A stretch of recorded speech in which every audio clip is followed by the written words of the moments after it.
शेतकरी मित्रांनो, ऊस हे जास्त पाणी लागणारं पीक आहे. विशेष करून एप्रिल, मे आणि 10 ते 15 जूनपर्यंत ऊसाला पाहिजे तेवढं मुबलक पाणी आपण दिले पाहिजे. दोन पाण्यांमध्ये गॅप पडला, ऊसाला पाणी जर कमी पडले तर ऊसाच्या उत्पादनामध्ये भरपूर घट येऊ शकते. त्यामुळे उन्हाळ्यामध्ये आपण पाणी व्यवस्थापन अतिशय चांगल्यापैकी जाणीवपूर्वक करायला पाहिजे, तरच आपल्या ऊसाचं उत्पादन चांगलं वाढलं जाईल. शेतकरी मित्रांनो, ऊसाच्या वाढीच्या टप्प्यामध्ये विशेष करून दुसरी जी वाढीची स्टेज आहेत, संक्रमण वाढ म्हणजे त्याला आपण फुटवा होण्याचा कालावधी हा 60 दिवसापासून 50 ते 60 दिवसापासून ते 120 दिवसापर्यंतचा हा कालावधी असतो. या कालावधीमध्ये जर पाणी कमी पडले तर फुटव्यांची संख्या कमी निघते, निघणारे फुटवे हे कमकुवत निघतात, आखूड निघतात. आणि जर खूपच पाणी कमी पडले तर ऊसाचे फुटवे अशा पद्धतीने मरून जाऊ शकतात, म्हणजे जिरून जाऊ शकतात. याचा फटका ऊसाची एकरी जे झाडांची संख्या मेंटेन व्हायला पाहिजेत ती होणार नाहीत. त्याचप्रमाणे आता जवळजवळ सर्वच शेतकऱ्यांच्या ऊसाला लागवड करून किंवा कट होऊन 100, 110, 120 दिवस झालेले आहेत. तर एक तिसरी जी वाढीची स्टेज आहे त्याला आपण संक्रमण वाढ म्हणतो. म्हणजे फुटवा जो झालेला आहे तो फुटवा कांडीमध्ये रूपांतर होणे, याला संक्रमण वाढ असं म्हणतात. तर फुटवा झाल्यानंतर साधारणतः 100 दिवसापासून ते पुढे 250 दिवसापर्यंत, म्हणजे 100 ते 110 दिवसापासून ते पुढे 250 दिवसापर्यंत ऊसाच्या वाढीचे दिवस असतात.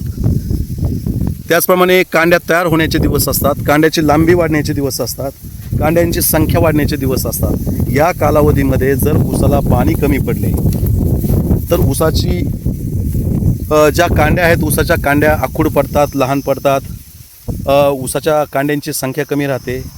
आणि या कालावधीमध्ये पाणी कमी पडल्यानंतर ऊसाच्या कांड्यांची जाडी बनत नाही. त्यामुळे आपण उन्हाळ्यामध्ये विशेष करून 120, 130, 40 दिवसापर्यंत पाणी व्यवस्थापन खूप चांगल्यापैकी करायला पाहिजेत. त्याचप्रमाणे ऊसाला खूपच जर पाणी कमी पडले, आपण ह्या व्हिडिओमध्ये पाहिल्याप्रमाणे, तर शेतकरी मित्रांनो, पानांचं नुकसान खूप होऊन जातं. पान म्हणजे अन्नद्रव्य तयार करणारी फॅक्टरी आहे. पानामध्ये जमिनीतून येणारे अन्नद्रव्ये, सूर्यप्रकाश, पाणी, हवा आणि कार्बन डायऑक्साईड याच्यामुळे अन्न निर्मितीचं काम पानांमध्ये सूर्यप्रकाशाच्या मदतीने होत असते. त्यामुळे ऊसाच्या पानांची संख्या आपण जास्त वाढायला पाहिजेत. साधारणतः 100 ते 110 दिवसामध्ये 10 ते 12 पानं हे ऊसाला राहायला पाहिजेत. उन्हाळ्यामध्ये चुकीच्या पद्धतीने पाणी व्यवस्थापन केल्यास किंवा पाणी कमी पडल्यानंतर ऊसाचे पानं जास्त तापमानाने हे जळून जातात, वाळून जातात. एकदा ही पानं खराब झाल्यानंतर ही पानं पुन्हा कार्यक्षम होत नाहीत. नवीन निघणाऱ्या पानाची काळजी घ्यावी लागते. त्यामुळं प्रत्येक पान ऊसाचं जिवंत राहील याची आपण काळजी घेतली पाहिजे. ऊसाची उंची साधारणतः 10 ते 12 पानं येईपर्यंत आपण खूप काळजी घेतलेली असते. त्याला खताचे डोस दिलेले असतात आणि थोडं पाणी व्यवस्थापन चुकल्यामुळे आपल्याला त्याचं नुकसान हे सहन करावं लागतं. त्यामुळं पाणी व्यवस्थापन ऊसाला उन्हाळ्यामध्ये फार महत्त्वाचं आहे. जो शेतकरी या उन्हाळ्यामध्ये विशेष करून इथून पुढे एप्रिलचे राहिलेले एक 8-10 दिवस आणि मे संपूर्ण आणि 20 जूनपर्यंत पाण्याचं नियोजन अतिशय चांगल्यापैकी करेल, त्या शेतकऱ्याचं उत्पादन चांगले वाढेल. तर पाणी आपण कसं द्यायला पाहिजे त्याबाबत एक थोडंसं पाहू. शेतकरी मित्रांनो, आपल्याकडे जर ठिबक सिंचन असेल तर ठिबक सिंचनचा वापर तुम्ही उन्हाळ्यामध्ये करा. पाणी कमी असेल तर एकदा जर तुम्ही पाणी द्यायला लागले तर कमीत कमी 6-7 ते 8 तास तुम्ही ड्रीपमधून पाणी द्या. पुन्हा 6-7 दिवस पाणी देऊ नका. आपल्याकडे जर मोकळं पाणी देण्याची जर सुविधा असेल, मुबलक पाणी असेल, तर तुम्ही सरसकट एक 6 ते 7 दिवसाच्या अंतराने तुम्ही पाणी द्यायला काय हरकत नाही. सरसकट सरीमधून पाणी द्यायला हरकत नाही. जर आपल्याकडे थोडं पाणी कमी असेल तर 1-1.5 सरी तुम्ही पाणी द्या. जेवढं त्या ऊसाच्या मुळ्यांच्या कक्षेमध्ये ओलावा टिकून राहील तेवढी मुळे ॲक्टिव्ह राहील, मुळी कार्यक्षम राहील आणि तेवढी जमिनीतून खतांची उपलब्धता जास्त वाढते.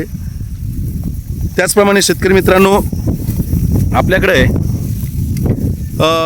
तुषार सिंचनाची जर सुविधा असेल, ऊस जर लहान असेल तर तुम्ही पाणी देताना सायंकाळी किंवा सकाळी पाणी द्या. उन्हामध्ये पाणी देऊ नका. उन्हामध्ये पाण्यातून पाण्याचं बाष्पीभवन किंवा जमिनीतून पाण्याचं बाष्पीभवन होण्याचं प्रमाण जास्त असते. त्यामुळे शक्यतो ऊसाला तुम्ही सकाळी आणि संध्याकाळी पाणी हे तुषार सिंचनाच्या सहाय्याने द्या किंवा ड्रीपनी पाणी किंवा जे मोकळे पाणी देत आहे हे मोकळे पाणीसुद्धा तुम्ही होता होईल तेवढे सकाळचे किंवा सायंकाळी देण्याचा प्रयत्न करा. परंतु शेतकरी मित्रांनो, यानंतर येणाऱ्या 50 ते 60 दिवसापर्यंत ऊसाला पाण्याकडे विशेष आपण लक्ष देणं फार गरजेचं आहे. ज्या शेतकऱ्याने येणाऱ्या 55 ते 60 दिवसापर्यंत पाण्याकडं जेवढं लक्ष देणार आहे तेवढं उत्पादन वाढणार आहे. जर आपल्याकडून पाण्यामध्ये थोडं हलगर्जीपणा झाला, पाणी जर कमी पडलं तर आपल्या ऊसाच्या टोटल उत्पादनामध्ये 10 ते 12 टनाचा फटका आपल्याला सहन करावा लागेल. त्यामुळे माझी सर्व शेतकऱ्यांना विनंती आहे की आपण पाणी व्यवस्थापन खूप चांगल्यापैकी करणं गरजेचं आहे.